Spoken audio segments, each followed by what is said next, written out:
ஆதியாகம புஸ்தகம் 22ஆம் அதிகாரம்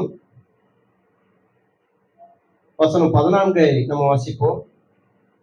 ஆதியாகம புஸ்தகம் 22ஆம் அதிகாரம் 14வது வசனத்தை வாசிக்கலாம்.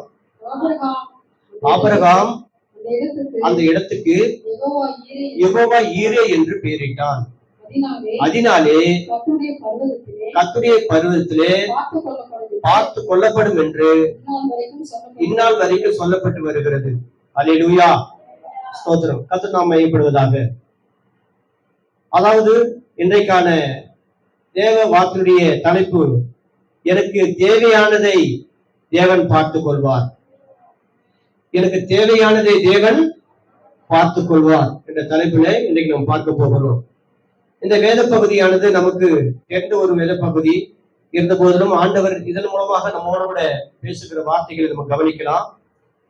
அதாவது ஆபிரகாம் கிட்ட சொல்லும் பொழுது அந்த வார்த்தைக்கு ஆபிரகாம் கீழ்ப்படிந்து நடந்த பிறகு அந்த இடத்துல கர்த்தர் அவனுக்கு துணையா இருந்ததுனாலே ஆபிரகாம் அந்த இடத்துக்கு யெகோவா ஈரே என்று சொல்லி பெயரிட்டான். அதனாலே கர்த்தருடைய பர்வதத்திலே பார்த்து கொள்ளப்படும் என்று இந்நாள் வரைக்கும் சொல்லப்பட்டு வருகிறது. அல்லேலூயா, ஸ்தோத்திரம். எங்கெங்கெல்லாம் ஆண்டுடைய நாமம் விளங்குகிறதோ அந்தந்த இடத்துல ஆண்டுடைய நாமம் விளங்கும் அந்த பெயரை சொல்லி பரிசுத்தவான்கள் ஆண்டவருக்கு பெயரிட்டதை நாம் அங்க பார்க்கிறோம். அல்லேலூயா, ஸ்தோத்திரம். இங்கே அவருடைய தேவைகளை கர்த்தர் பார்த்து கொண்டபடினாலே யெகோவா ஈரே என்று சொல்லி பெயரிட்டார். அல்லேலூயா, ஸ்தோத்திரம். சரி, இப்போ கர்த்தர் ஆபிரகாமை எதை கொண்டு ஆசீர்வதித்து எதை கொண்டு அவனை எல்லா தேவைகளையும் பார்த்து கொண்டார் என்று சொல்லி பார்த்தீங்கன்னு சொன்னாக்கா, இவன் முதலாவதாக இவனுடைய வாழ்க்கையில பார்த்தீங்கன்னாக்கா 18ஆம் வசனத்தை வாசிக்கலாம். ஆதியாகமம் 22:18. நீ என் சொல்லுக்கு கீழ்ப்படிந்தபடியினால் உன் சந்ததிக்குள் பூமியில் உள்ள சகல ஜாதிகளும் ஆசீர்வதிக்கப்படும் என்றும் என் பேரில் ஆணையிட்டேன் என்று கர்த்தர் சொல்லுகிறார் என்றார். அல்லேலூயா. ஆபிரகாமை ஆசீர்வதித்ததற்கு முதலாவது காரணம், அதாவது ஆபிரகாமுடைய தேவையானது தேவன் பார்த்து கொண்டார் அல்லவா. இன்றைக்கு நம்ம தலைப்பு என்னது? என்னுடைய தேவைகளை தேவன் பார்த்து கொள்வார். ஆபிரகாமுடைய தேவையை பார்த்து கொண்டதுக்கான முதலாவது காரியம், ஆபிரகாம் ஆண்டவருடைய சொல்லுக்கு கீழ்ப்படுத்த நடந்தான். அல்லேலூயா, ஸ்தோத்திரம். நம்முடைய வாழ்க்கையில கூட நம்முடைய தேவைகளை கர்த்தர் பார்த்து கொள்ள வேண்டும் என்று சொன்னால், நல்லா கவனிக்கணும். நம்முடைய தேவைகளை கர்த்தர் பார்த்து கொள்ளணும்னு சொன்னாக்கா முதலாவது காரியம் நம்முடைய வாழ்க்கையில் என்ன இருக்கணுங்க? அவருடைய சொல்லுக்கு கீழ்ப்படியணும். சரி, இரண்டாவது அவருடைய வாழ்க்கையில அவன் ஆசீர்வதிக்கப்பட்டதுக்கு காரியம், அதாவது நம்ம ஆபிரகாமுடைய தேவைகளை பார்த்து கொண்டதுக்கான இரண்டாவது காரணம் வசனத்தை வாசிப்போம். 12ஆம் வசனத்தை வாசிக்கலாம். ஆதியாகமம் 22:12. அப்பொழுது அவர் பிள்ளையாண்டான் மேல் ஒரு கையை போடாதே, அவனுக்கு ஒன்றும் செய்யாதே, நீ அவனை ஒரு புத்திரன் என்றும் உன் ஏக சுதன் என்றும் பாராமல் எனக்காக ஒப்பு கொடுத்தபடியினால் நீ தேவனுக்கு பயப்படுகிறவன் என்று இப்பொழுது அறிந்திருக்கிறேன் என்றார். இரண்டாவது, ஆபிரகாமை கர்த்தர் ஆசீர்வதித்ததுக்கான காரணம், அவன் தேவனுக்கு ஒப்பு கொடுத்தபடியினாலே ஆபிரகாமை கர்த்தர் ஆசீர்வதித்ததுக்கான காரணம். அல்லேலூயா, ஸ்தோத்திரம். சரி, மூன்றாவதாக பார்க்கலாம். அதே 5ஆம் அதிகாரம் வாசிக்கலாம். ஆதியாகமம் 22:5. அப்பொழுது ஆபிரகாம் தன் வேலைக்காரரை நோக்கி, நீ கழுதையை நிறுத்தி இங்கே காத்திருங்கள், நானும் பிள்ளையாண்டானும் அவ்விடம் மட்டும் போய் பொழுது கொண்டு உங்களிடத்துக்கு திரும்பி வருவோம் என்றான். அல்லேலூயா, ஸ்தோத்திரம். இங்க ஆபிரகாம் இங்க சொல்லுகிற ஒரு காரியம் என்னன்னு சொன்னாக்கா, நாங்க கடவுள் சொன்ன பிரகாரம் தொழுது கொண்டு திரும்பி வருவோம். விசுவாசமான ஒரு வார்த்தை. விசுவாசித்தான் தேவனை என்ன பண்ணாங்க? விசுவாசித்தான். அநேக இடங்கள்ல ஆபிரகாம் தேவன் என்ன பண்ணா? விசுவாசித்தான். ஆபிரகாம் விசுவாசத்தினாலே தன் பிள்ளை என்ன பண்ணா? ஒப்பு கொடுத்தான் சொல்லி நம்ம பார்க்கிறோம். அப்ப பாருங்க, இந்த இடத்துல கூட பாருங்க, வேலைக்காரங்க சொல்றான் பாருங்க, இங்கேயே இருங்க, நானும் என் பிள்ளையாண்ட போயிட்டு என்ன பண்ணுவான்? தொழுது கொண்டு வருவான். ஆனா அவன் எதுக்கு போறான்? இந்த பிள்ளைய பலி செலுத்து தான் போறான். ஆனா அவன் என்ன சொல்லிட்டு போறான் பாருங்க? விசுவாசமான வார்த்தை. அதே இன்னைக்கு கூட நீங்க வாசித்திருப்பீங்க ரோமர்ல, கெட்ட வார்த்தை உங்க வாயிலிருந்து புறப்பட வேண்டாம். கெட்ட வார்த்தை என்பது என்னது? அவிசுவாசமான வார்த்தை தான் கெட்ட வார்த்தை. அல்லேலூயா, ஸ்தோத்திரம். ஆமா, நீங்க சொல்ற கெட்ட வார்த்தை என்பது வேற. ஆனா உண்மையாவே பைபிள் சொல்றது கெட்ட வார்த்தை தெரியுங்களா? நீ சொல்றது கெட்ட வார்த்தை விட மேல கெட்ட வார்த்தை எது தெரியுமா? அவிசுவாசமான வார்த்தை. இது நடக்காது, இது முடியாது, இதெல்லாம் நீங்க சொல்லாதீங்க பாஸ்டர், இது நடக்காது. இதுதான் தேவனுக்கு மிகப்பெரிய கெட்ட வார்த்தை, அவிசுவாசமான வார்த்தை. அல்லேலூயா, ஸ்தோத்திரம். அப்ப கடவுள் சொல்றாரு பாருங்க, கடவுள் ஆபிரகாம் சொல்றாரு, நீ உன் பிள்ளையை கொண்டு போய் பலியிடுன்னு சொல்றாரு. அது கீழ்படித்தான் போறான். ஆனா ஆபிரகாமுடைய வாழ்க்கையில விசுவாசம் இருக்குது பாருங்க. தேவன் ஆபிரகாமுக்கு பிள்ளைகளை கல்லுகளை கொண்டு என்ன பண்ணுவாரு? பிள்ளைகளை கொடுக்க வல்லவர். அல்லேலூயா. ஆகினால தேவனால கூடாத காரியம் ஒன்றும் இல்லை. அப்ப அவன் வாழ்க்கையில முதலாவது இவன் தேவனை எந்த அளவுல விசுவாசம் உள்ளவனாக இருந்தான்னு சொன்னாக்கா, அவன் சொல்றான் பாருங்க, நாங்க தொழுது கொண்டு என்ன பண்ணுவோம்? வருவோம் சொல்லி சொல்றான். அப்ப பிரியமானவர்களே, ஆபிரகாம் ஆசீர்வதிக்கப்படுவதற்கு காரணம் 3 காரணம். என்னன்னு சொன்னாங்க? 1, தேவனுடைய வார்த்தைக்கு அப்படியே என்ன பண்ணாங்க? கீழ்ப்படிந்தான். 1. 2வது, ஆபிரகாமை ஆசீர்வதிக்கு 2வது காரணம் என்னங்க? அவன் தேவனுக்கு என்ன பண்ணாங்க? ஒப்பு கொடுத்தான். 3வது, ஆபிரகாம் ஆசீர்வதிக்கப்படுறதுக்கு 3வது காரணம் என்னங்க? அவன் விசுவாசம் உள்ளவனா இருந்தான். அல்லேலூயா, ஸ்தோத்திரம். இந்த 3 காரணங்களை பார்த்துட்டு நம்ம முடிச்சுட்டு இந்த செய்தியை முடிக்கலாம். அல்லேலூயா, ஸ்தோத்திரம். சரி, ஓகே. அப்ப பாருங்க, ஆபிரகாம் ஆசீர்வதிக்கப்பட்டான். ஆபிரகாம் போல ஆசீர்வதிக்க சொல்லி நம்ம ஜெபிக்கிறோம் இல்லையா? ஆபிரகாம் ஆசீர்வதி தேவன் அல்லவா, ஆபிரகாம் தேவன் அல்லவா என்றெல்லாம் நம்ம சொல்லுகிறோம். ஆனால் ஆபிரகாம் எப்படி ஆசீர்வதிக்கப்பட்டான் என்பதை என்ன பண்ணுங்க? நாம முதலாவது தெரிஞ்சு கொள்ள வேண்டும். அல்லேலூயா, இருக்கீங்களா? கவனிக்கிறீங்களா? முதலாவது நல்லா கவனிங்க. இங்க நம்ம முதல்ல வசனத்தை வாசிக்கிறோம் பாருங்க. இந்த காரியங்கள் நடந்துட்டு வாசிக்கலாமா? 22:1-2 வசனத்தை வாசிக்கலாமா? இந்த காரியங்கள் நடந்த பின்பு தேவன் ஆபிரகாமை சோதித்தார். எப்படி எனில், அவர் அவனை நோக்கி ஆபிரகாமே என்றார். அவன் இதோ அடியேன் என்றான். அப்பொழுது அவர், உன் புத்திரனும் உன் ஏகசுதனும் உன் நேசகுமாரனும் ஆகிய ஈசாக்கை நீ இப்பொழுது அழைத்துக் கொண்டு மோரியா தேசத்துக்கு போய் அங்கே நான் உனக்கு குறிக்கும் மலையில் ஒன்றின் மேல் அவனை தகன பலியாக பலியிடு என்றார். ஆபிரகாம் அதிகாலையிலே எழுந்து தன் கழுதின் மேல் சேலம் கட்டி தன் வேலைக்கார 2 பேரையும் தன் குமாரன் ஈசாக்கையும் கூட்டிக் கொண்டு தகன பலிக்கு கட்டைகளையும் எழுந்து கொண்டு தேவன் தனக்கு குறித்த இடத்துக்கு புறப்பட்டு போனான். அல்லேலூயா, ஸ்தோத்திரம். ஆபிரகாம் பெரிய ஒரு எஜமானனாக இருக்கிறான் பாருங்க. ஆபிரகாமுக்கு அநேக ஆடு மாடுகள் இருந்தது பாருங்க. ஆபிரகாம் அந்த அநேக ஆடு மாடுகளுக்கெல்லாம் வேலைக்காரர்கள் அநேகராக இருந்தார் பாருங்க.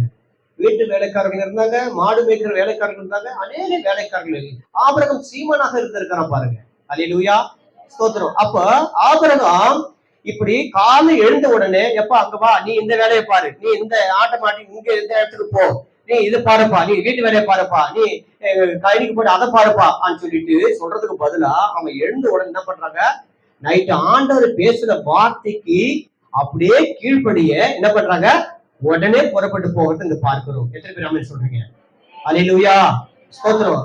பிரியமானவர்களே, நம்முடைய வாழ்க்கையில நம்ம ஆசீர்வதிக்கப்படாதது இருப்பதற்கு காரியம் என்ன சொன்னா, நம்ம வாழ்க்கையில முழுக்க கீழ்ப்படியாமல் தான். எந்த ஒரு மனுஷன் ஆண்டு வார்த்தையை கீழ்ப்படுகிறானோ அவன் உண்மையாகவே ஆசீர்வதிக்கப்பட்டவனாக மாறுவான். அல்லேலூயா. என் வாழ்க்கையில எத்தனையோ நான் பார்த்திருக்கிறேன். ஸ்தோத்திரம். இது நடக்காது முடியாதுன்னு இருந்தாலும் கூட தேவன் பார்த்து கொள்வார். என்ன வார்த்தைக்கு அது? இந்த இடத்துல அவர் அவனை பார்த்துக்கிட்டதுனால, அவன் தேவையை சந்தித்தபடினால எல்லாவற்றையும் தேவன் பார்த்துக் கொள்வார்னு சொல்லி யெகோவா ஈரேன்னு சொல்லி பெயரிட்டான். இதுக்கு தேவையானதெல்லாம் என்னங்க? கீழ்ப்படுதலும் ஒப்பு கொடுத்து விசுவாசமும் வேண்டும். ஆபிரகாமுடைய வாழ்க்கையில அப்படியே ஆசீர்வதிக்கப்பட்டான்னு சொல்லி சொல்ல முடியாது. ஆபிரகாம் ஆசீர்வதிக்கப்பட்டதுக்கு மிக முக்கியமான காரணம், முதலாவதாக அவன் தேவனுக்கு கீழ்ப்படிந்தான். அதனால வாசிக்கிறேன், நீ என் சொல்லுக்கு கீழ்ப்பட்டபடியினால் உன் சந்ததிகள் பூமியில் சகல ஜாதிகள் ஆசீர்வதிக்கப்படும். என் பேருமே ஆணிட்டேன்னு சொல்லி சத்தியம் பண்றாரு கடவுள். சத்தியம் பண்ணி சொல்றாரு, ஆணின்னு சொல்றாரு. ஏன்னா என் சொல்லுக்கு நீ அப்படி கீழ்ப்படிஞ்ச. இவ காலையில் எழுந்தோட இருக்கு வேற நாம பார்த்துருக்கணும். காலைல பாருங்க, ஆபிரகாம் அதிகாலையிலே எழுந்து, இன்னும் சொல்ல போனா தன் மனைவி கூட சொல்லல பாருங்க, சாரானே நான் இப்படி நைட்டு கடவுள் பேசுற சொப்பனத்துல வந்தாரு, நான் இதை செய்ய போறேன், ஓகே பாய் பாய்கள் சொல்லல. காலைல எழுந்துறான், ஈசாக்கே எழுந்துரு, ரெண்டு வேலைக்காரன் பாக்குறான், எந்த வேலைக்காரனுக்கு சூட்டப்பட ரெண்டு வேலைக்காரன் பாக்குறான், ரெண்டு பேரும் வாங்கப்பா வாங்க போலாம், கூட்டு போறான் பாருங்க. முதலாவது தேவ வார்த்தைக்கு கீழ்ப்படுகிறது. நம்ம வாழ்க்கை பிரதானம். தேவன் என்ன சொல்லி இருக்கிறார் அதுக்கு கீழ்பட வேலையே. ஐயோ இந்த பிரச்சனை இருக்குது, ஐயோ அந்த பிரச்சனை இருக்குது, அது இப்படி இருக்குது, இப்படி இருக்குது, இதெல்லாம் நமக்கு இல்ல. இதெல்லாம் ஆண்டோட சொல்லிடு. அவர் உங்களுக்கு விசாரிக்க வேலை சொல்லுகிறது இப்படிதான். அவர் உங்களுக்கு விசாரிக்கிறபடினாலே உங்களுக்கு கவலைகள் என்ன பண்ணுங்க, அவனுக்கு வச்சுட்டு என்ன பண்ணுங்க, தேவன் என்ன சொல்றோம் அனுப்பதான் செய்யணும்.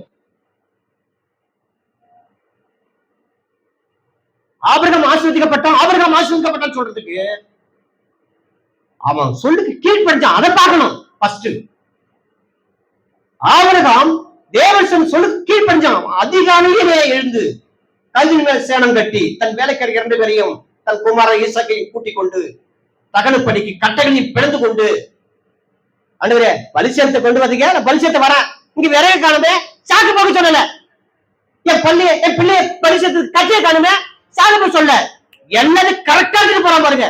பலிசேரத்தம் என்னன்னு வேணும், சாக்கு போக சொல்றதுக்கு இல்ல. நம்ம நிறைய விஷயத்த சாக்கு போக சொல்றோம், காரணம் சொல்றோம். இதனால அதுக்காகத்தான் அப்படிதான்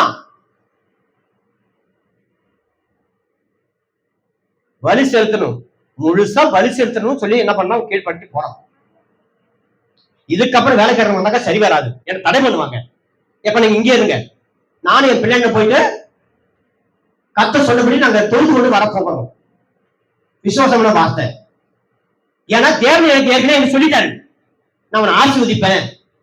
இங்க பாரு, மண்ணு என்ன பண்ணுவாங்க, எள்ளு அவ்வளவா இருக்கும் ஜனம். அண்ணன் பாரு, நட்சத்திரத்துக்கு எள்ளு என்ன பண்ணுவாங்க, எள்ளு அவ்வளவா இருக்கும் ஜனம். ஏற்கனவே சொல்லி இருக்கிறாரு. அப்படி சொன்னவரு இப்ப இந்த ஈசாக்கு பரிசு சொல்றாரு. அப்ப எப்படி ஆபிரகாம் ஆண்டவர் கேள்வி, எப்படி ஆண்டவரே நீங்க சொல்லி இருக்கீங்க, வாக்கு கொடுத்திருக்கீங்களா, எப்படி இந்த சந்ததி வளரும்? நான் தான் அப்பவே சொன்னேன், இஸ்மாவேலை ஆசீர்வதிப்பேன் ஆண்டவரேன்னு சொல்லி கேட்டேன்.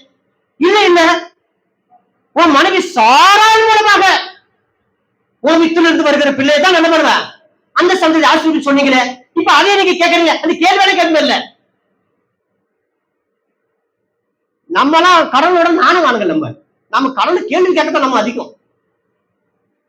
நமக்கு அவருக்கே நானத்தை சொல்லுவோம், உட்கார மாட்டவரே நான் சொல்றது கொஞ்சம் கேளும். புரியாம இருக்கிறீங்க ஆண்டவரே, நீங்க இந்த காலத்தை பத்தி புரியல உங்களுக்கு, உலகத்தை பத்தி தெரியல உங்களுக்கு, நான் சொல்றது கேளு. அவருக்கே புத்தி சொல்லுவோம் நாம.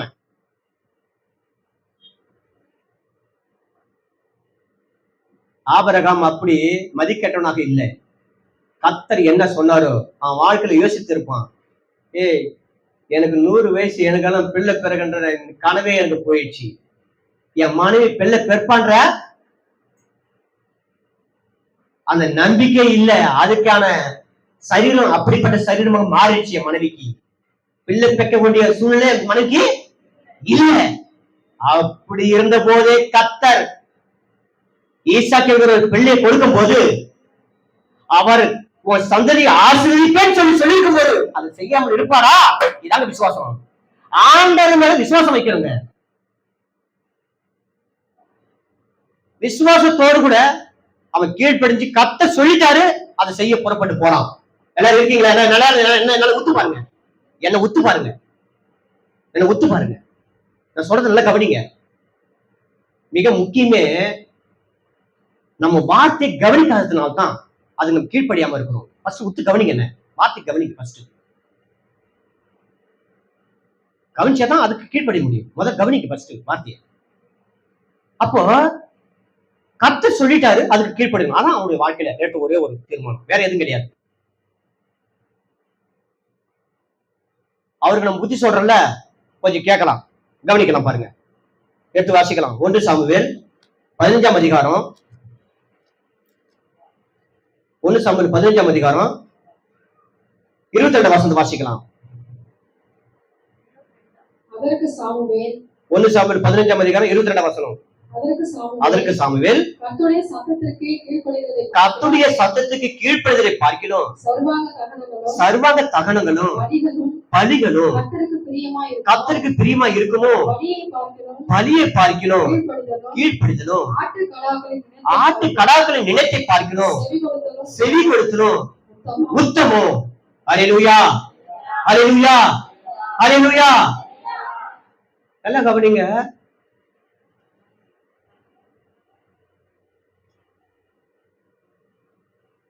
உங்களுக்கு புரியுற மாதிரி சொல்றேன் பாருங்களேன். எப்பா அதுவும் போங்கப்பா, அந்த அந்த மலை கிட்ட போயிட்டு அந்த மலையில ஒரு பூண்டு செடி இருக்கும் பாருங்கப்பா, அந்த செடியை பிடிங்குவாப்பா அப்படின்னு சொன்னா என்ன பண்ணுங்க? என்ன பண்ணும்? அந்த பூண்டு செடியை பிடிங்க வரணும். இல்ல இல்ல, இங்க ஒரு பெரிய கல் இருக்குது, அதையும் தீக்க போனான்னு சொன்னாக்கா அதுவா கீழ்ப்படுதல?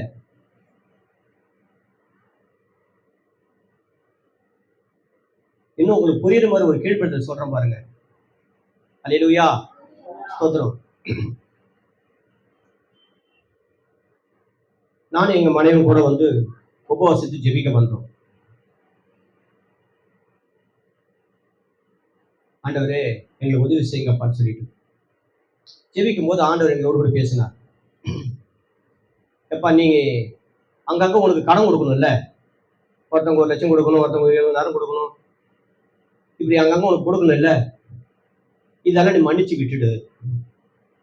ஒண்ணு இல்லைங்க, இந்த சபை கட்டுறதுக்கு நான் இந்த வீட்டுல இருக்கிறேன்ப்ப, இங்க ஷெட்டு போறதுக்கு முன்பாக அங்க ஒரு இடத்துல ஷெட்டு போகணும்னு சொல்லிட்டு அங்க ஒருத்தன் எப்படி கொடுத்து தெரியுமா, என் கையில திருமணம் ஆகும் போது என் கோட்ல ஒரு மோதிரமோ ஒரு செயினியை என்கிட்ட மாட்டிக்கிச்சு, அது அப்படியே தங்கிடுச்சு.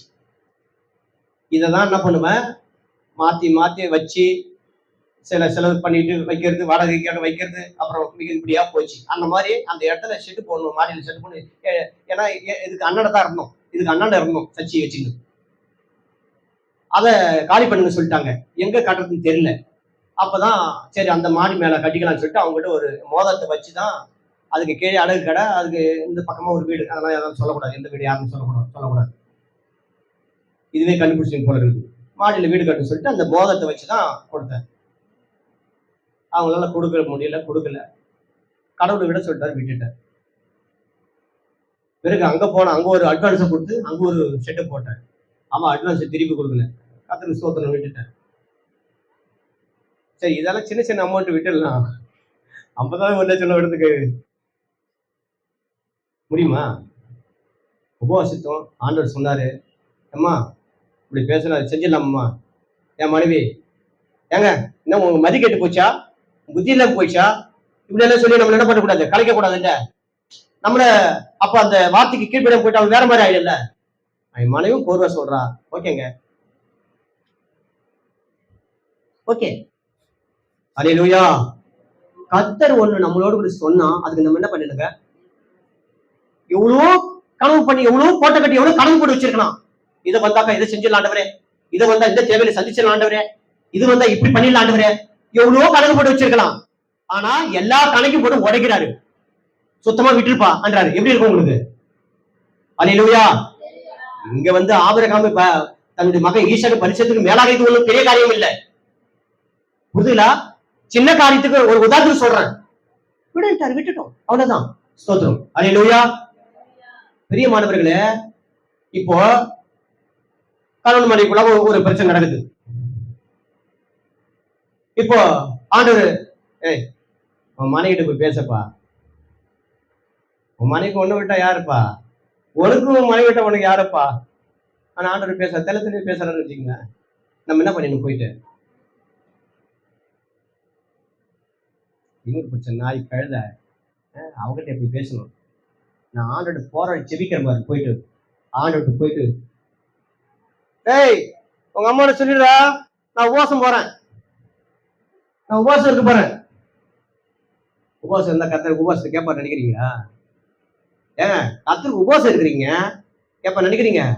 அதான் சொல்றாரு பாருங்க, ஏய் அதற்கு சாமுவேல் கர்த்தருடைய சத்தத்துக்கு கீழ்ப்பதிலை பார்க்கல சர்வாங்க தகனங்களும் பலிகளும் கர்த்தருக்கு பிரியமா இருக்குமோ, பலியை பார்க்கல கீழ்ப்படுத்தணும், ஆட்டு கடாக்கள் நினைத்து பார்க்கணும் செவி கொடுத்துல உத்தமண்டா.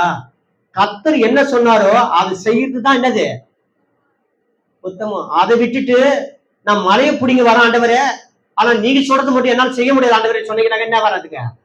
ஒரு ஆசீர்வாதம் நன்மை வராது. அல்லேலூயா. கர்த்தர் இது உனக்கு எவ்வளோ இடத்துல அவமானப்பட்டு இருக்கிறேன், எவ்வளோ இடத்துல அசிங்கப்பட்டு இருக்கிறேன், எவ்வளோ இடத்துல தலை குனிஞ்சு போயிருக்கிறேன். ஆண்டவரே ஏன்பா, என்னப்பா, எதுக்குப்பா, ஏன்பா, இதை நீ அனுபவிக்கணும், இதை அனுபவிக்கணும். ஆண்டவரே உனக்கு நன்றி அப்பா, ஆண்டவரே உனக்கு நன்றி அப்பா.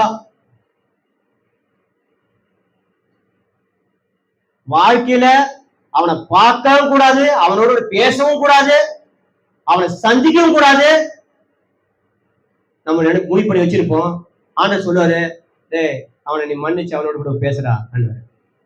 என்ன ஆண்டவரே எப்படி பாது என் வாழ்க்கையில அவனை பார்க்கவே கூடாது, என்ன ஆண்டவரே அங்க போய் பேசுன்னு சொல்றீங்க? அல்லேலூயா. அப்படியே இருதயம் உடைக்கப்படுங்க, எது உடைக்கப்படும். ஸ்தோத்திரம். அல்லேலூயா. ஏன் தெரியுமா நான் பேசி ஆகணும்? என் தேவன் எனக்கு 100 மன்னிச்சு இருக்கிறாரு, நான் மன்னிக்கிறது ஒன்னே ஒண்ணுதான். ஸ்தோத்திரம். Praise the Lord. அல்லேலூயா. பிரியமானவர்களே, கீழ்ப்படுதல் என்பது கர்த்தர் ஒண்ணு சொல்லி இருந்தா அதை நம்ம செய்யணும். இன்னைக்கு வாசித்தோம், சொல்லுங்க பாப்போம். இன்னைக்கு நம்ம என்ன வாசிக்கிறோம்? எபிரேயர் 4ஆம் அதிகாரத்துல என்ன வாசித்தோம் சொல்லுங்க பாப்போம். ஒருத்தருக்கு ஒருத்தர் மன்னிக்கணும், கெட்ட வார்த்தை பேசக்கூடாது, கோபம் கொள்ளக்கூடாது, பொய் சொல்லக்கூடாது, சண்டை போடக்கூடாது, ஒருத்தருக்கு ஒருத்தர் ஒப்புரவாகணும், ஒருத்தருக்கு ஒருத்தர் தயவா இருக்கணும், ஒருத்தருக்கு ஒருத்தர் உதவி செய்யணும். இதெல்லாம் யாரு பேசுறது? பவுல் பேசினாருங்க. சாகு சொல்லிட்டு போறது கிடையாது. இது யாரு பேசினாரு? கர்த்தர் பேசினாரு. இதுக்கு அப்படியே என்ன பண்ணுங்க? அப்படியே கீழ்ப்படியணும். அநேக நேரங்களில கர்த்தர் இஸ்ரவேல் ஜனங்களை என் கற்பனைகளுக்கு, என் கட்டளைகளுக்கு, நியமங்களுக்கு அவர்கள் கீழ்ப்படிவார்கள், கீழ்ப்படிய மாட்டார்கள் சொல்லி நான் சோதிப்பேன் என்றாரு. என் சொல்லுக்கு அவன் கீழ்ப்படிவானா கீழ்ப்படிய மாட்டான் சோதிப்பேன். ஆபிரகாம் கூட வசந்த வாசிக்கும் போது ஆரம்பத்தில் என்ன பண்ண, நான் அவரை சோதிப்பேன். கர்த்தர் ஆபிரகாமை சோதித்தார். என் சொல்லுக்கு அவன் கீழ்ப்படிவானா கீழ்ப்படிய மாட்டான் நான் சோதிக்கிறேன். இப்ப இங்க வந்திருக்கிற ஒவ்வொரு கர்த்தர் அவருடைய சொல்லுக்கு கீழ்ப்படிமா சோதிப்பாரு. நீ அப்படி கீழ்ப்படிய மாட்டான்னு பாப்பாரு. அவரு கீழ்ப்படினா அவ்வளவுதான்.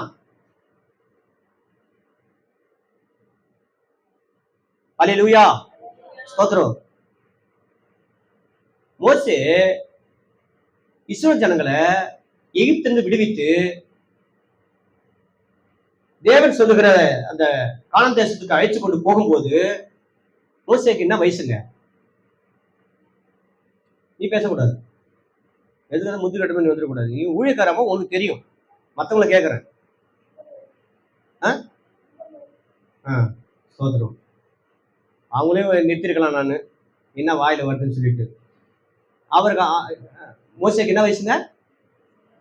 என்ன வயசு? 40 வயசு. அவன் அடிமைத்தனமா இருக்கும்போது பார்வோன் இடத்துல அவன் என்ன பண்ணான்? அரண்மனையில் இருந்தான். 40 வயசு கழிச்சு அவன் இந்த இஸ்ரவேல் ஜனங்கள் ரட்சிக்கலாம் சொல்லி நினைக்கும் போது ஒரு தவறு பண்ணிட்டு என்ன பண்ண, பார்வோனுக்கு பயந்து ஓடுறான். இப்படி பயந்து ஓடி ஒருத்தவங்கிட்ட போயிட்டு வேலை செய்யறான். அவன் பேர் என்ன பேரு? எத்திரோ வீட்டுல போய் வேலை செஞ்சு அவன் பெண்ணுல ஒரு பெண்ணை கல்யாணம் பண்ணிக்கிட்டு 40 வருஷம் அந்த வனாந்தரத்தை சுத்தி அலைஞ்சு திரியிறான். இப்படி 40 வருஷம் சென்ற பிறகுதான் கர்த்தர் என்ன பண்றாரு? அவனுக்கு தரிசனமாகறாரு. தரிசனமாகி எகிப்தில் இருக்கிற ஜனத்தை கூட்டுவான்னு சொல்லிட்டு அப்புறம் கூப்பிடுறாரு. அப்ப அவன் கூப்பிடும்போது அவனுக்கு வயசு என்னத்துக்க? 80 வயசு. அந்த 80 வயசுல அழிச்சு கொண்டு போன அவன் 40 வருஷம் வனாந்தரத்தை சுத்தி திரிஞ்சுக்கிட்டு இருக்கிறான் அந்த கானான் தேசத்தை அடைவதற்கு. ஏன் ஏன் வாசிக்கலாம். யாத்திராகம் 14ஆம் அதிகாரம் 1ஆம் வசனம் வாசிக்கலாம். ஏன் 40 வருஷம் ஆரம்பிச்சு? கர்த்தர் மோசேயை நோக்கி நீங்கள் திரும்பி மிக்தோலுக்கும் சமுத்திரத்துக்கும் நடுவே, நல்லா கவனிங்க, எங்க? மிக்தோலுக்கும் சமுத்திரத்துக்கும் நடுவே பாகால் செபோனுக்கு முன்பாக இருக்கிற ஈரோத் பள்ளத்தாக்கு முன்னணியிலே பாளையம் இறங்க வேண்டும். இந்த வழியா தான் இஸ்ரவேல் புத்திரருக்கு என்ன பண்ண சொல்லு. அதற்கு எதிராக சமுத்திர கரையிலே பாளையம் இறங்குவீர்களாக. அப்போது பார்வோன் இஸ்ரவேல் புத்திரரை குறித்து அவர்கள் தேசத்திலே திகைத்து திரிகிறார்கள், வனாந்தரம் அவர்கள் அழைத்து போட்டது என்று சொல்லுவான். அவன் கேள்வி கிண்டல் பண்ணுவான். பார்வன் ஐயோ இவங்க ஜனங்களுக்கு போகிறது வழி தெரியலப்பா, இது திகைத்து போயிருக்கிறாங்க, இவன் வழிநடத்த கூட ஒரு கடவுளும் இல்ல, வழிநடத்த கூட ஒரு ஒரு பெரிய ஒரு தலைவனும் இல்ல, இப்படி கேவலமா பேசுவான். ஆனா மோசேயே, நான் சொல்லுகிறபடி நீ இந்த வழியா தான் போகணும், எதிர்க்க செங்கடல் இருக்குதான், நீ அங்கதான் அப்படித்தான் நீ போகணும். இஸ்ரவேலர் எல்லாரும் திட்டுறாங்க மோசேயே, மோசேயே இதுவா வழி? ஏன் தெரியுமா? கூட மோசேக்கு வயசை கேட்டா 80 வயசு, பல அனுபவம் இருக்கும். 40 வருஷம் மனதை சுத்தி திருத்தினாம. இப்ப புரிதுங்களா? தலைவன்றதுக்கு சாதாரணமா தலைவர் என்ற பதவியை கடவுள் கொடுத்துட மாட்டாரு. பல அனுபவத்தின் வழியாக, அதாவது ஒரு தலைவை எது எனக்கு இது வேணும் விரும்புறானா அவன் தலைவனாக அவனுக்கு கொடுக்க மாட்டாரு. எதை வேணாம் வெறுக்கிறான் அவனுக்கு தான் கொடுப்பாரு. நான் இந்த ஊழிய பதவியோட எனக்கு வேண்டாண்டவரே, ஐயோ நான் சம்பாதிச்சு ஊழியத்துல எவ்வளவு தாங்கணும் தாங்க, ஏன்னா ஊழியத்துல தேவை நிறைய இருக்குது, நான் போய் சம்பாதிக்கணும். நான் அதை துளி கூட விரும்பல.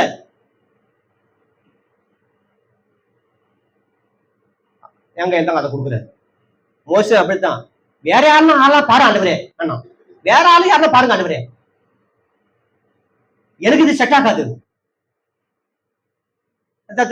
தெத்து வாங்கி நான் பேச கூட தெரியாது, எப்படி சமாளிக்கிறான். நீ தானே எனக்கு வேணும், நீ இது விரும்பல, நீ தான் எனக்கு வேணும். அல்லேலூயா, அல்லேலூயா. அப்ப நல்லா கவனிங்க, அப்படிப்பட்ட மோசே கிட்ட சொல்றாரு இப்படி இந்த வழியா போன்னு சொல்லிட்டு, அவனுக்கு தெரியாத வழி. அவன் ஆண்டவரே இந்த வழியா போனாக்கா செங்கடல் குறுக்க நிற்கும், போக முடியாது, மறுபடியும் திரும்பி வந்து போகணும், ஜனங்க திட்டுவாங்க, அதெல்லாம் கடவுள் எதிர்த்து பேசிட்டுலாம் இல்லை. இந்த வழியா போ மோசே சொன்னாரு, அந்த வழியா போறான். நீங்க நினைக்கலாம் எதோ தெரியாம அந்த வழியா போயிட்டாங்க, இல்லங்க கர்த்தர் சொல்றாரு இப்படியே போடு, கர்த்தர் அவனை வழி நடத்துறாரு.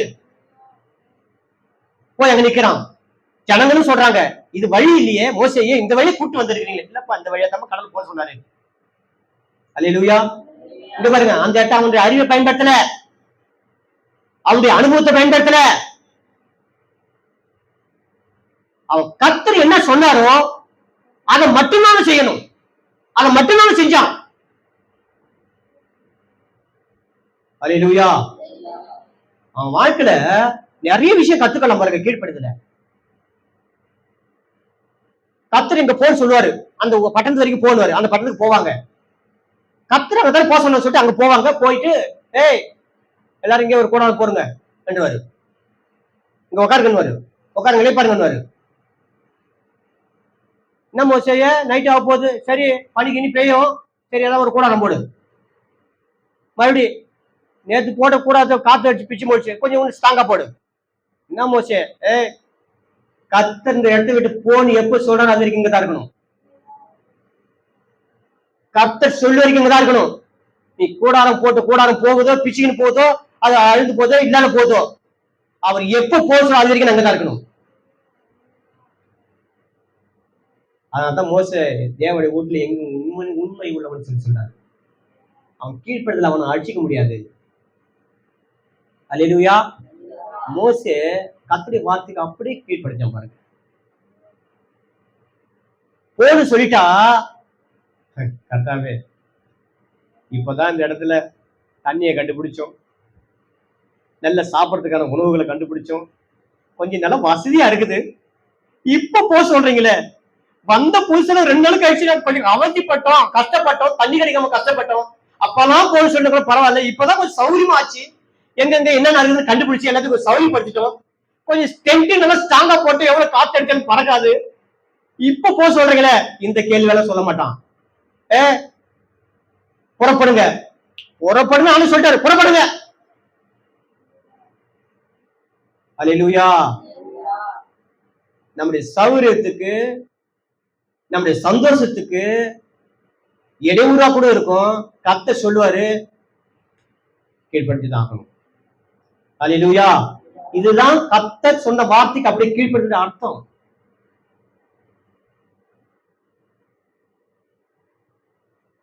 கீழ்ப்படியாமனால என்னென்ன வருதுன்னு சொல்லி பார்க்கலாமா? கீழ்ப்படுதல் மூலமா வருகிற ஆசீர்வாதத்தை பார்க்கறோம். கீழ்ப்படியாமனால வரத்துல ஒன்னு பார்த்து முடிக்கலாம் பாருங்க. சீக்கிரமா படிங்க. ரோமர் 5ஆம் அதிகாரம் 19ஆம் வசனம் வாசிங்க. ரோமர் 5ஆம் அதிகாரம் 19. கொஞ்சம் சீக்கிரம் போங்க, நேரத்தை நம்ம முடிக்கணும். அன்றியும் ஒரே மனுஷனுடைய கீழ்ப்படியாமையினாலே அநேகர் பாவிகளாக்கப்பட்டது போல ஒருவருடைய கீழ்ப்படுத்தினாலே அநேக நீதிமான்களாக்கப்படுவார்கள். அல்லேலூயா. ஸ்தோத்திரம். நல்லா கவனிங்க. ஒரே மனுஷனுடைய கீழ்ப்படியாம, அந்த ஒரு மனுஷன் யாருங்க? ஆதாம். எல்லாரும் என்ன பண்ணப்பட்டாங்களா? பாவிகளாக்கப்பட்டாங்க. ஒருவருடைய கீழ்ப்படிதனாலே, அந்த ஒருவர் யாருங்க? இயேசு கிறிஸ்து. அவர் கீழ்ப்படிந்தனாலே எல்லாரும் என்ன பண்ணப்பட்டாங்க? நீதிமன்றாக்கப்பட்டாங்க. அப்ப கீழ்ப்படியாமனால என்ன வருதுப்பா? பாவம். இங்க கவனிங்க, நல்லா கவனிங்க. நீ கொலை பண்ணல, விபச்சாரம் பண்ணல, திருடல, பொய் சொல்லல, நீ எந்த விதமான ஒரு பாவத்தையுமே செய்யல, நீ குற்றமற்றவன். ஆனா தேவன் ஒரு சின்ன காரியத்தை சொன்னாரு, அது செய்யல, நீ பாவி. புரியுதுங்களா? சத்திய விலகன உங்களுக்கு. அநேகர் எத்தனையோ நீதிமன்றங்கள் வச்சாங்க, தலைவர்கள்லாம் ஒரு தப்பு செய்யாதவங்க தான். ஆனா கர்த்தர் ஒரு வார்த்தை சொல்லியிருக்கிறாரு, என்னை விசுவாசிக்கிறவன் எவனோ அவருக்கு என்ன பண்ணுவேன், நான் நித்திய ஜீவனை கொடுப்பேன்னு சொன்னாரு. பாத்தீங்களா? அவரை யாரெல்லாம் விசுவாசிக்கிறோ, நீ எவ்வளவு நீதிமன்றாக இருந்தாலும் என்ன இல்ல, எவ்வளவு ராஜ்யத்துல இடம் இல்லை. அல்லேலூயா. ஸ்தோத்திரம். அப்ப நீ ஒரு பாவத்தை செய்யாம இருந்தாலும் கூட கர்த்தர் ஒரு சின்ன ஒரு வார்த்தை, இது கீழ்ப்படியப்பா, இதை செய், இத பண்ணு, நீ அதை கீழ்ப்படியலன்னா நீ பாவி. நீ ஒரு பாவத்தை செய்யலனா, ஒன்னே ஒண்ணு, அவர் வார்த்தைக்கு கீழ்ப்படியல, ஆதாம் அவர் சொல்லுக்கு கீழ்ப்படியல, அவன் பாவிகளாக்கப்பட்டான். அவன் மட்டும் இல்ல, அவனுக்குள் வருகிற எல்லாரும் பாவிகளாக்கப்பட்டார்கள். அல்லேலூயா. புரிஞ்சுதுங்களா? உங்களுக்கு புரிஞ்சுதுங்களா? தேவன் ஒண்ணு சொன்னா அதுக்கு அப்படியே கீழ்ப்படுத்த தவிர அதை விட பெருசா ஒண்ணு செய்வதனாலும் ஒண்ணும் கிடையாது, அதை விட குறைச்சி செஞ்சாலும் ஒண்ணு இல்லை. தேவன் என்ன சொன்னாரோ அது செய்வதுதான் நமக்கு உத்தமம் தவிர வேற எதை பெருசா செஞ்சாலும் ஒண்ணும் கிடையாது.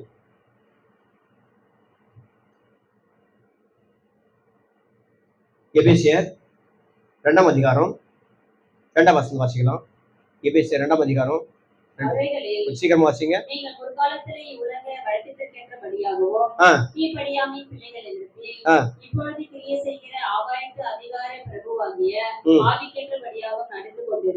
அப்ப பாருங்க, நீங்கள் முற்காலத்திலே இவ்வுலக வழக்கத்துக்கு ஏற்றபடியாகவும், இவ்வுலக வழக்கம் நிறைய பேருடைய வாழ்க்கையில கிறிஸ்துவத்திலே கூட பாத்தீங்கன்னு சொன்னா இவ்வுலக வழக்கம், இவ்வுலக வழக்கத்துல நிறைய பேர் சிக்கி கொள்றாங்க. ஏன் தெரியுமா?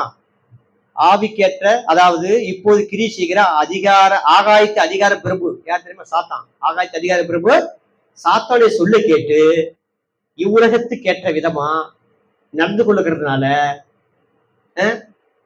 இன்னொரு வசனம் வாசிங்களேன். 5 அதே எபேசியர் 5:6 வாசிங்களேன். 5:6. இப்படிப்பட்டவைகள் நிமித்தமாக கீழ்ப்படியாமின் பிள்ளைகள் மேல் தேவ கோபாக்கினை வருவதால் ஒருவனும் உங்களை வீண் வார்த்தைகளினாலே மோசம் போகாதபடிக்கு எச்சரிக்கையா இருங்கள். அல்லேலூயா. பாருங்க, கீழ்ப்படியாமின் பிள்ளைகள் மேல என்ன வருமா? தேவ கோபாக்கினை. அல்லேலூயா, அல்லேலூயா. கீழ்ப்படியாமின் பிள்ளைகளிடத்துல தேவ கோபாக்கினை. நோவா தன் காலத்துல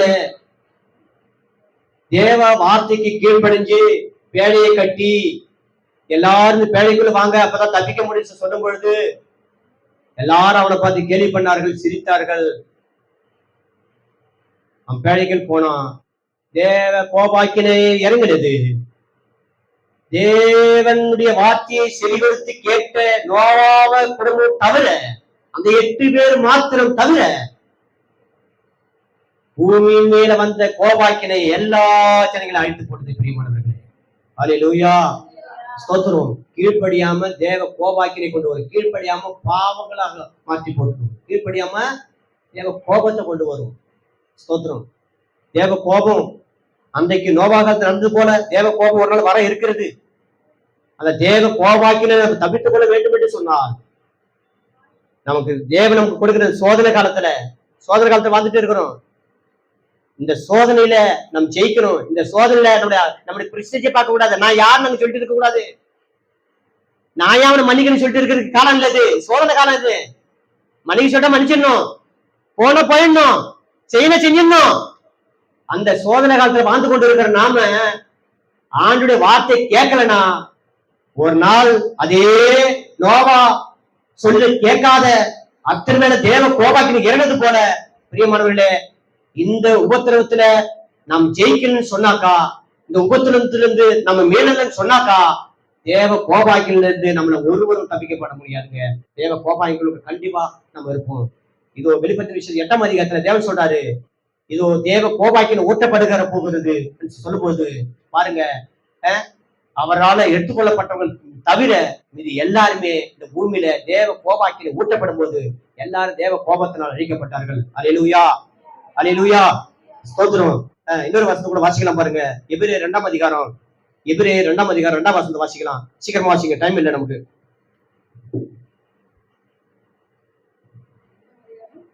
எபிரேயர் 2ஆம் அதிகாரம் 2ஆம் வசனம். ஏனெனில் தேவதூதர் மூலமாய் சொல்லப்பட்ட வசனத்திற்கு விரோதமான எந்த செய்கைக்கும் கீழ்ப்படியாமைக்கும் நீதியான தண்டனை வரத்தக்கதாக அவர்களுடைய வசனம் உறுதிப்படுத்தப்பட்டிருக்க, முதலாவது கர்த்தர் மூலமா அறிவிக்கப்பட்ட பின்பு அவரிடத்தில் கேட்டவர்களாலே நமக்கு உறுதியாக்கப்பட்டதும் அடையாளங்களினாலும் அற்புதங்களினாலும் பலவிதமான பலத்த செய்கைகளினாலும் தம்முடைய சித்தத்தின்படி பகிர்ந்து கொடுத்த பரிசுத்த ஆவின் வரங்களினாலும் தேவன் தாமே சாட்சி கொடுத்ததுமாய் இருக்கிற இவ்வளவு பெரிதான ரட்சிப்பை குறித்து நாம் கவலையற்று இருப்போமானால் தண்டனைக்கு எப்படி தப்பித்துக் கொள்வோம்? அல்லேலூயா, ஸ்தோத்திரம். அதாவது என்ன சொல்ல வர சொன்னாக்கா, பழைய ஏற்பட்ட பரிசுத்தவான்களுக்கு தூதர்களை கொண்டு கர்த்தர் சொன்னாரு. கவனிங்க, பழைய ஏற்பட்ட பரிசுத்தவான்களுக்கு தூதர்களை கொண்டு சொன்னாரு. அப்போ தூதர்களை கொண்டு சொல்லப்பட்ட வார்த்தைகளுக்கு அவங்களுக்கு கேட்படியாம போனதுனால அவங்களும் இப்படிப்பட்ட தண்டனைக்குள்ளாக அகப்பட்டாங்க, தண்டனைக்குள்ள போனாங்க. ஆனா இப்பொழுதோ நமக்கு தேவதூதமா கொடுக்கப்படல. கவனிங்க, நமக்கு என்ன பண்ணல? பழைய ஏற்பட்ட பரிசுத்தவான்கள் போல தேவதூதன் மூலமா கொடுக்கப்படல. நமக்கு கர்த்தர் மூலமாய் அறிவிக்கப்பட்ட பின்பு நமக்கு எப்படி கொடுக்கப்பட்டது? கர்த்தர் மூலமா கொடுக்கப்பட்டதுங்க. பிறகு அதை கர்த்தர் மூலமாய் பெற்றுக் கொண்டதுனா அப்போஸ்தலர்களால, பின்பு அவற்றை கேட்டவர்களாலே, அது யாரு? அப்போஸ்தலர்கள். பின்பு அவற்றை கேட்டவர்களாலே நமக்கு உறுதியாக்கப்பட்டதும், ஸ்தோத்திரம், அல்லேலூயா, உறுதியாக்கப்பட்டதும் அடையாளங்களினாலும் அற்புதங்களினாலும் பலவித பலத்த செய்கைகளினாலும் தம்முடைய சித்தத்தின்படி பகிர்ந்து கொடுத்த பரிசுத்த ஆவின் வரங்களினாலும் தேவன் தாமே சாட்சி கொடுத்ததா இருக்கிற இவ்வளவு பேர் ரட்சிப்பை பற்றி நம் கவலையற்று இருப்போமானால் தண்டனைக்கு எப்படி தப்பித்துக் கொள்வோம்? அதாவது என்ன சொல்ல வர சொன்னாக்கா, அதே பாரு, தேவதூத மூலமா கொடுக்கப்பட்ட வார்த்தைக்கு கீழ்ப்படியாத இருக்கும் போதே அவங்களுக்கு தேவ கோபாக்கினை வந்து இறங்கிச்சு. ஆனா உங்களுக்கு எப்படி கொடுக்கப்பட்டிருக்குது? அப்படி இல்ல, கர்த்தர் மூலமா கொடுக்கப்பட்டு பிறகு அதை கேட்ட அப்போஸ்தலர்கள் மூலமாக அதை என்னது அற்புதங்கள்னாலும் அடையாளங்கள்னாலும் அதை என்ன பண்ண விவரிக்கப்பட்டு சாட்சி கொடுத்ததுமா இருக்கிற இவ்வளோ பெரிதான ரட்சிப்பை கொடுத்து நீங்க கவலையற்று இருந்தீங்கன்னு சொன்னாக்கா, இதுக்கு நீங்க கீழ்ப்படின்னு சொன்னாக்கா நிச்சயமா தண்டனைக்கு தப்பிச்சு கொள்ளவே முடியாது. அல்லேலூயா, அல்லேலூயா, ஸ்தோத்திரம். அதாவது பழைய ஏற்பாடு காலத்துல தூதர்கள் மூலமா கொடுக்கப்பட்டதுக்கே அவங்களால தப்பிக்க முடியல. ஆனா அப்படி இருக்கும்போது நமக்கு கொடுக்கப்பட்ட தூதர்கள் மூலமா இல்ல, கர்த்தர் மூலமாவே கொடுக்கப்பட்டிருக்கு, தேவன் மூலமாவே நமக்கு கொடுக்கப்பட்டிருக்குது. எத்தனை பேர் ஆமென் சொல்றீங்க? ஸ்தோத்திரம். நமக்கு கொடுக்கப்படுது எப்படிங்க? நான் உங்களுக்கு சொல்ற ஒவ்வொரு ஆலோசனையும் என்ன ஆலோசனை? ஏதோ பாய்ச்சகர் உங்களுக்கு ஆலோசனை கொடுக்குறேன், என் புத்தியில நான் நானமா கொடுக்கணும் அப்படி இல்ல. கர்த்தர் சொல்லப்பட்ட வார்த்தைகளை கொடுத்து என்ன பண்றேன் உங்களுக்கு ஆலோசனை கொடுக்குற. நீங்க கேட்டாலும் கேட்கப்பட்டாலும் கர்த்தருக்கு நீங்க கணக்கு ஒப்பிக்க இருக்கிறீர்கள். அப்ப அவர் கேட்பாரு, என் சொல்லுக்கு நீ கீழ்ப்படிஞ்சா அவ்வளவுதான், முடிஞ்சு போச்சு, வேற எதுவுமே கேட்கறது. என் சொல்லுக்கு நீ கீழ்ப்படிஞ்சா, இல்லாண்டவரே உன் கதையெல்லாம் எனக்கு வேண்டாம். அல்லேலூயா. சாமுவேல் அப்படித்தான். நான் அதாவது சாமுவேலே கொஞ்சம் பொறும், உன் வார்த்தை நிறுத்துப்பா. எப்படியே சவுல் காரணம் சொல்லுவாரு, என்னது அமலே இருக்கிற முடியாடி, அமலே இருக்கக்கூடிய புருஷன் ஸ்திரீகள் பிள்ளைகள் குழந்தைகள் யாராலும் முடியாடி, ஆடு மாடு எல்லாம் குளிச்சுப்பா என்னவாரு. இவன் போய் என்ன பண்ணுவாங்க, எல்லாத்தையும் கொண்டு போட்டு ராஜா உயிரோட கொண்டு வரான். ஒண்ணு அவன் பண்ண தப்பு. ரெண்டாவது நல்ல சிறந்த கொழுத்த கண்டுகளையும் ஆடுகளை என்ன பண்ணுவான் கொண்டு வருவான், ரெண்டு கொண்டு வருவான். அப்ப சாமுவேல் போய் கேட்பாரு, சவுலே என்னப்பா நீ செஞ்ச? நான் கத்த சொல்றது அப்படியே செஞ்சுட்டேன் சாமுவேலே. அப்ப என் காரணம் ஒரு சத்தம் விழுத்தாது, என்ன இது கொஞ்சம் கேளும் சொல்லுங்க சொன்னாரு. நீ அங்க கேட்கறது நிறுத்து. சாமுவேல் 15 அதிகாரத்தை வாசி வீட்டுக்கு வாசித்து பாருங்க, நேரம் இல்லை எனக்கு முடிஞ்சிச்சு பாருங்க. இன்னும் 2 காரியம் இருக்குது சொல்லி முடிக்கணும். நிறுத்தப்பா, நான் சொல்றது கேளு. ராஜியை பார்த்து உனக்கிட்ட தூக்கிட்டாரு, முடிஞ்சு போச்சு, நீ என்ன பேசணும் கிடைக்காது. எது முக்கியம்? தேவன் வார்த்தைக்கு சொல்றது கீழ்படுத்த முக்கியம். நீ கீழ்படியல, முடிஞ்சு போச்சு. அல்லேலூயா, அல்லேலூயா. தேவனுக்கு பிரியமானவர்களே, நீங்க எவ்வளவோ ஆண்டவர்கள் செஞ்சிருக்கலாம், நீ எவ்வளவோ நீ பண்ணிருக்கலாம், ஆனா தேவன் சொல்ற வார்த்தைக்கு கீழ்படியலன்னா ராஜ்யத்துல பங்கு இல்லை. கடைசி ஒரு வசனம் வாசி முடிக்கலாம் பாருங்க. எபிரேயர் 4 அதிகாரம் 6 வசனம் வாசிங்க. ஆகையால் சிலர் அதில் பிரவேசிப்பது இன்னும் வரப்போகிற காரியமா இருக்கிறபடினால் சுவிசேஷத்தை முதலாவது கேட்டவர்கள் கீழ்ப்படியாமினாலே அதில் பிரவேசியாமல் போனபடினால். அல்லேலூயா. ஏங்க ஏன் சுவிசேஷம் என்ன பண்ணல? கீழ்ப்படியல. சொன்ன வார்த்தைக்கு என்ன பண்ணல? கீழ்ப்படியல. ஆகிய என்ன பண்ண முடியலங்க. அல்லேலூயா, ஸ்தோத்திரம். அப்போ என் தேவையை, எனக்கு தேவையானதெல்லாம் தேவன் பார்த்து கொள்வார் சொன்னா என்ன பண்ணுங்க? நம்ம எனக்கு தேவையான கர்த்தர் பார்த்து கொள்வார் சொன்னா நம்ம என்ன பண்ணுங்க? முதலாவதாக இருக்கீங்க நல்லதா, என்ன பண்ணோம்? கர்த்தருக்கு கீழ்ப்படிய வேண்டும், அவர் சொல்லுக்கு கீழ்ப்படிய வேண்டும். சரி, ரெண்டாவதாக என்னங்க? வசந்த் வாசிங்க. ஆதியாகமம் 22:12 வாசிக்கலாம். அப்போது அவர் பிள்ளையாண்டவன் கையை போடாதே, ஒன்று செய்யாதே, நீ அவனை புத்திரன் என்றும் உன் ஏக சுதன் என்று பாராமல் எனக்காக ஒப்பு கொடுத்தபடியினால். அல்லேலூயா, அல்லேலூயா, ஸ்தோத்திரம். என்ன பண்ணுங்க? ஒப்பு கொடுத்தல். ஆராதனை மிக முக்கியங்க, ஒப்பு கொடுத்தல். ஸ்தோத்திரம். நீங்க குது குளிச்சுட்டு அந்நிய பாஷையில பேசிட்டு ஆராதனை பண்றதுலாம் கூட அவருக்கு பெரிய காரியம் கிடையாது. ஆமா, கர்த்தருக்கு ஒப்பு கொடுக்கணும். ஆண்டவரே, எனக்கு உயிர் கொடுத்தது நீ, உன் பிச்சை போடுகிறீங்க, இந்த குடும்பத்தை கொடுத்தது நீங்க. உண்மையாவே நான் ஆண்டவர் நன்றி உள்ளனா இருக்கணுங்க.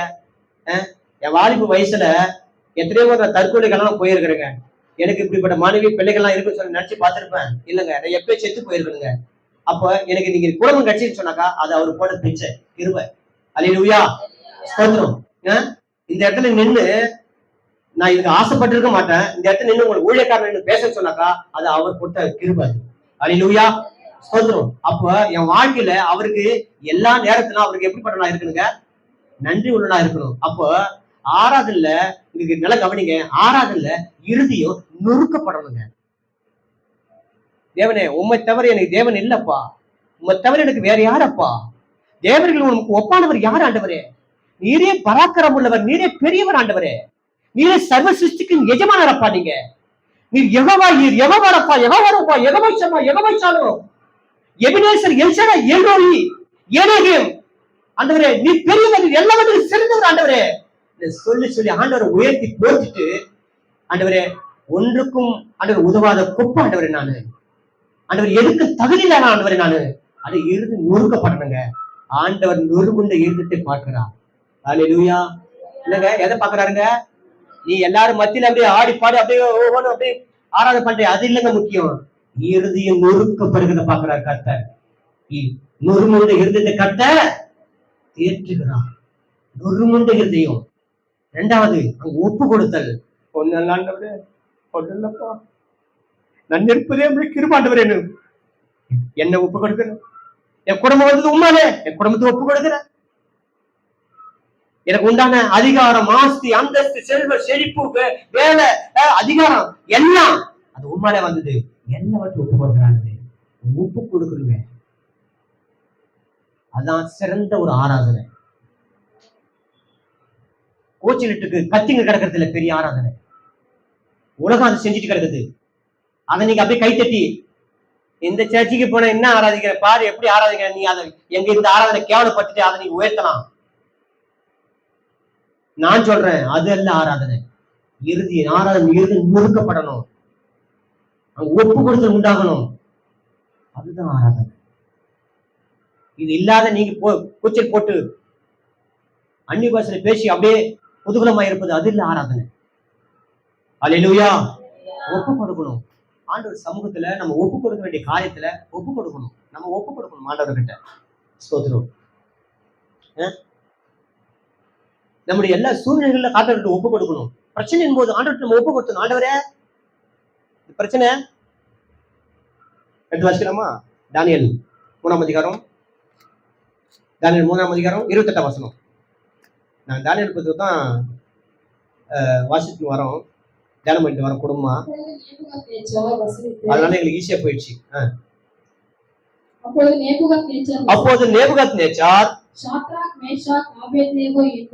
வசனித்து சாத்ராக், மேஷாக், ஆபேத்நேகோ என்பவருடைய தேவனுக்கு ஸ்தோத்திரம்.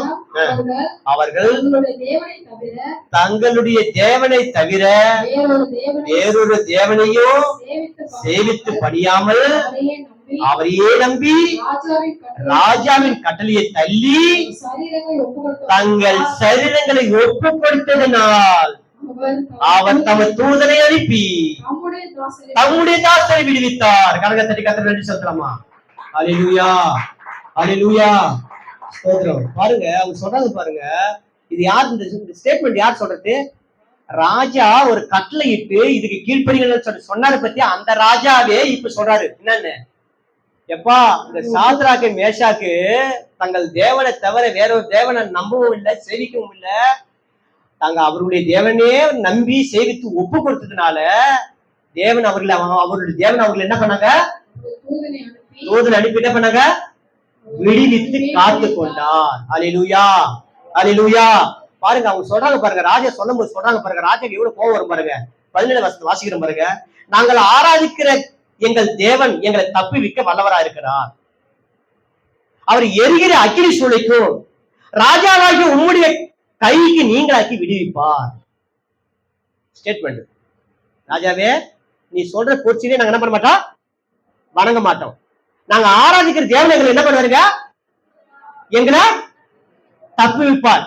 சொல்றாங்க பாருங்க, தப்பு வைப்பாரு, விடுவிப்பாரு. விடுவிக்காமற் போனாலும் நாங்கள் உங்களுடைய தேவனுக்கு ஆராதனை செய்வதும் இல்லை, நீ நிறுத்தின பொறுச்சிலேயே பணிந்து கொள்வதும் இல்லை என்கிற ராஜாவாகி உனக்கு தேர்ந்தெடுக்க கடன் சொன்ன உடனே ராஜாவுக்கு பயங்கர கோபம். இதை விட 7 மடங்கு சூழல் ஏறி போடுறான். என்னது, ஏண்டா ஏன் எதற்கே இப்படிப்பட்ட வார்த்தைகளை சொல்லிட்டு 7 மடங்கு எரிய வைக்கிறாங்க பாருங்க. நமக்கு சோதனை இப்படிதான் வந்து நிற்கும், உபத்திரம் இப்படிதான் வந்து நிற்கும். உபத்திரப்பட்டுக்கிட்டு இருப்போம், அந்த உபத்திரக்கு சொல்யூஷன் வராதாங்க. நம்ம அதுல இன்னும் உண்மையா இருப்போம், ஆனா அது இன்னும் பத்தி எரியும். இன்னும் பெருசாகும். என் வாழ்க்கையில அதை நான் அனுபவிச்சிருக்கேன். நான் ஆண்டவரே இதையே தாங்க முடியல, இதையே தாங்க முடியல, இதை விட இன்னும் பெருசா வருது ஆண்டவரே, என்னப்பா என்னால ஒண்ணும் புரியல ஆண்டவரே. ஆண்டவர் சொல்றாரு, ராணிக்கு மேலாக என்ன பண்ண மாட்டேன். அப்ப இது தாங்குற எனக்கு பலன் உண்டா? நாமளே ஆச்சரியப்படுவோம். ஓ, இதை தாங்கிறதுக்கு எனக்கு தெம்பு உண்டான்றது அப்பதான் நமக்கே தெரியும். ஆண்டவருக்கு தெரியும் இதை தாங்க உனக்கு பலன் உண்டு.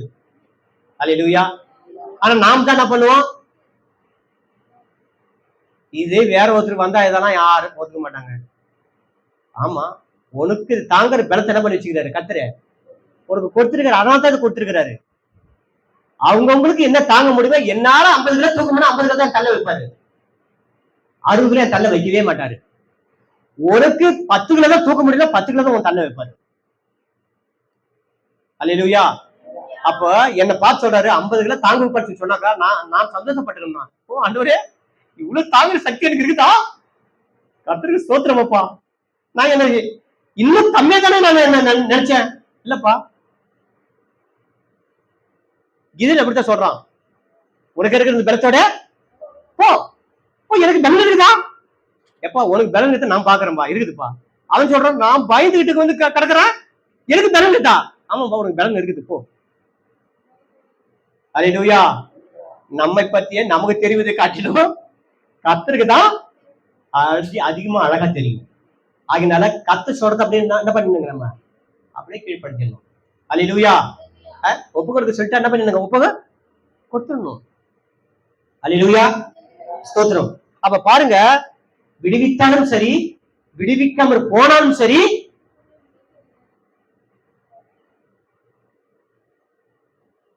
அதனால பாருங்க 7 மடங்கு சூழிய அதிகமாக்குறாங்க. தூக்கி போட்டான் பாருங்க, இந்த 3 பேர் தூக்கி போட்டான் பாருங்க, தூக்கி போட்டவங்க அனல் பட்டு செத்துட்டாங்க. ஆனா தூக்கி போடப்பட்ட 3 பேரோடு கூட இன்னொருவர் வந்து நின்று கொண்டு 4 பேராக அங்க அந்த அக்கினி சூழல உலாவி கொண்டு இருக்கிறாங்க. சாத்ராக் மேஷாக், அவரு ஆனா சாத்ராக் மேஷாக் ஆபேத்நேகோ சொல்லியிருப்பார். அனனியா, அசரியா, மிசாவேல், சோதனை ஜெயிச்சிங்க போல இருக்குது, நான் அவனை விடுவிப்புன்னு சொல்லி நினைச்சீங்களா? விடுவிச்சுட்டு பத்தியா? இப்படிதான் இருக்கணும். கைவிடு. என்னப்பா 3 பேரை தூக்கி போட்டோம், 4 பேர் இருக்கிறாங்க, அவங்க சகஜமா உலாவி கொண்டு இருக்கிறாங்க. கைவிடுப்பா அசரியா, அனனியா, கைவிடு. ஜெயிச்சிட்டீங்களே. சின்ன ஒரு சோதனை வச்சேன். இது சின்ன சோதனை ஆண்டவரே, இது சின்ன சோதனையா? விடுவிப்புன்னு சொல்லி நினைச்ச ஆண்டவரே, விடுவிக்க போனாலும் நான் உங்க சொல்லுதான் கட்டுப்பாடு சொல்லி நினைச்ச ஆண்டவரே, இருந்ததுல எங்களை விடுவிச்சிட்டீங்களா ஆண்டவரே? ராஜா கட்டளை, அவளை விலை கொண்டு வாப்பா. அல்லேலூயா, ஸ்தோத்திரம்.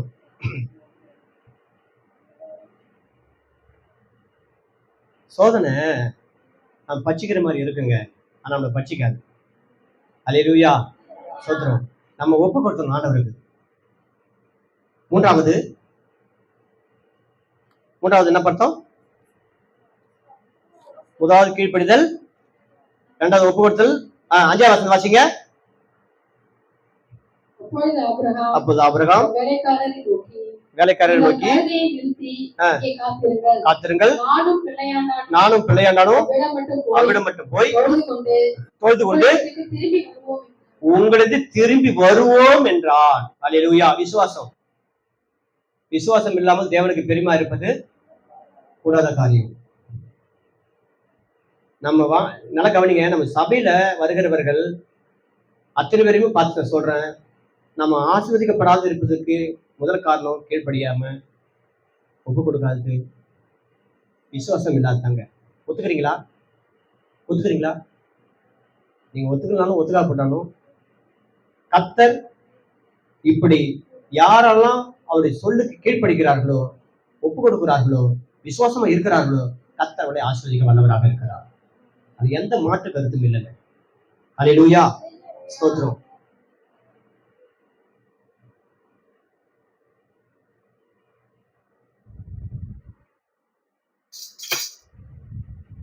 கர்த்தர் என் பக்கத்திலே வச்சுக்கிட்டு இது சாப்பிடுப்பான்னு சொல்லி நான் இதை விசுவாசிக்கன்னு சொன்னாக்கா, அதுதான் ஒரு உலகத்துல ஒரு பழமொழி உண்டு. கை கெட்டதுக்கு வாய் போல, கை கெட்டது வாய் கெட்டல. இந்த கதை தான் நம்ம கதை. நம்ம சுத்தி இருக்கும், ஆனா ஒன்னே நம்ம அனுபவிக்க மாட்டோம், ஒன்னே அனுபவிக்க மாட்டோம். அதனால ஒரு சந்தோஷத்தையும் நம்ம பெற்றுக்கொள்ள மாட்டோம். எல்லாம் இருந்தும் கூட அந்த சந்தோஷம் அதனால நமக்கு இருக்கவே இருக்காது. ஏன் தெரியுமா? ஏன் தெரியுமா? விசுவாசம் இல்லை. தேவன் மேல் விசுவாசம் இருந்தா மட்டுமே யாக்கோபு சொல்றாரு, எப்பா நீ கேட்காத இருக்கிறது நல்லது பாரு, கேட்காத. ஏன்னா உனக்கு ஒரு துளி கூட விசுவாசம் இல்லை, ஏன் நீ கேட்கிற? நீ கேட்காத, நீ கேட்காத இருக்கிறது நல்லது. உனக்கு விசுவாசமே என்ன கேட்கிற? அதனால ஒரு நன்மையும் கிடையாது. வாசிங்க சொல்றாங்க, வாசிங்க. ஆனாலும் அவன் எவ்வளவாகிலும் சந்தேகப்படாமல் விசுவாசத்தோடு கேட்கப்படுவன். சந்தேகப்படுகிறவன் காற்றினால் அடிபட்டு அலைகிற கடலின் அலைக்கு ஒப்பாயிருக்கிறான். அப்படிப்பட்ட மனுஷன் தான் கர்த்தரிடத்தில் எதையாவது பெறலாம் என்று நினையாதிருப்பாங்க. கேட்காதன்றாரு, நினைக்காத. நான் அவனை கேட்காதன்ற, நீ எதனா பெறலாம் சொல்லி நினைக்காத, இதே திரும்ப நினைக்காத. ஏன்னா உங்களோட துளி கூட விசுவாசம் இல்லை, ஆண்டவருக்கு செய்வான்ற விசுவாசம் இல்லை. ஒரு மனுஷன் போறாங்க, நிக்கிற சிலையை பார்த்து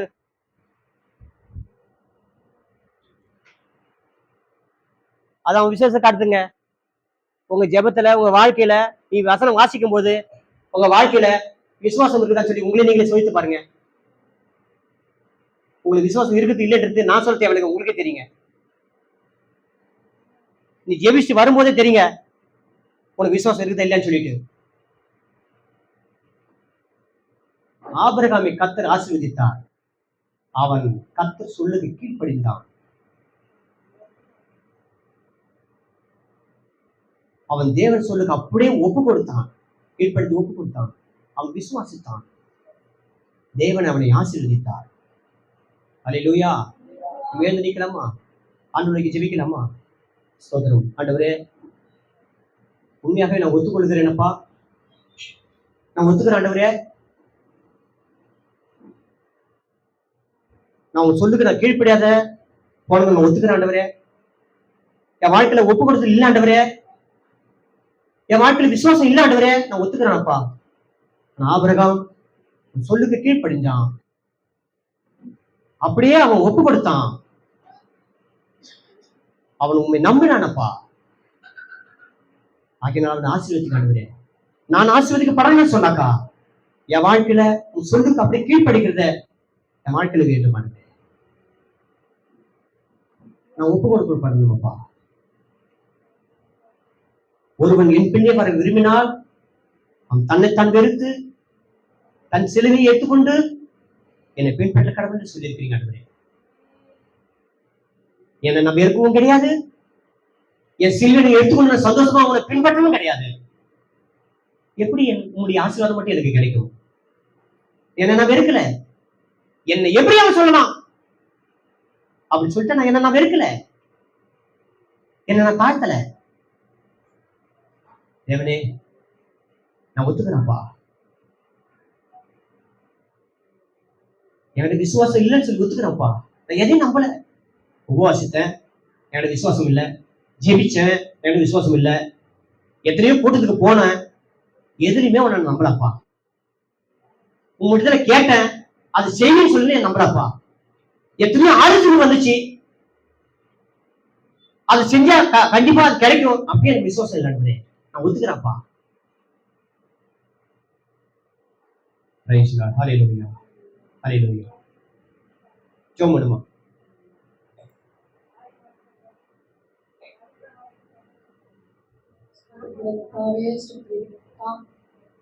நன்றி.